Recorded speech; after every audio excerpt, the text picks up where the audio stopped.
என்னப்பா இது முழு பூசணிக்காய் சோத்துல மறைச்சிட்டான். இப்படி பழமொழி சொல்லி கேள்விப்பட்டிருக்கோம்ல. அந்த பழமொழி எப்படி உருவாச்சு தெரியுமா? ஒரு ஊர்ல ஒரு ஜமீன்தார் வாழ்ந்து வந்தாருங்க. அவர் என்னதான் செல்வந்தரா இருந்தாலும் அவருக்கு ஒரு சின்ன கெட்ட பழக்கம் இருந்திருக்கு. அவருக்கு ஏதாவது பொருள் பிடிச்சு போச்சுன்னா அதை சுற்றுவாருங்க. இப்படிதான் ஒரு நாள் அவர் அரண்மனை பக்கத்துல ஒரு சின்ன குடிசை வீடு இருந்திருக்கு.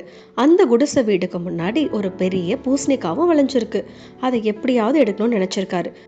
அப்படி அந்த பூசணிக்காய் எடுக்கும் போது அந்த கிராமத்துல இருக்க ஒருத்தன் பார்த்துட்டாங்க. உடனே ஊர் முழுக்க போய் இதை சொல்லிட்டு இருக்கான். அப்போ அந்த மக்கள் எல்லாருமே பூசணிக்காவை திருடின ஜமீன்தார் குடும்பம்னே சொல்லியிருக்கு. இது ஒன்று ரெண்டு தலைமுறை இல்லைங்க, 3 தலைமுறை வரைக்குமே இந்த பெயரு நிலைச்சிருக்கு. அப்போ 3ஆம் தலைமுறையான பேரை எப்படியும் மாத்தணும்னு நினைச்சிருக்காங்க. அதனால தினமும் காலையில மதியானம்னு அந்த ஊர் மக்களுக்கு நல்லா தடபுடலா சாப்பாடு போட்டிருக்கான். இப்படி மாச கணக்குல செஞ்சிருக்கான்.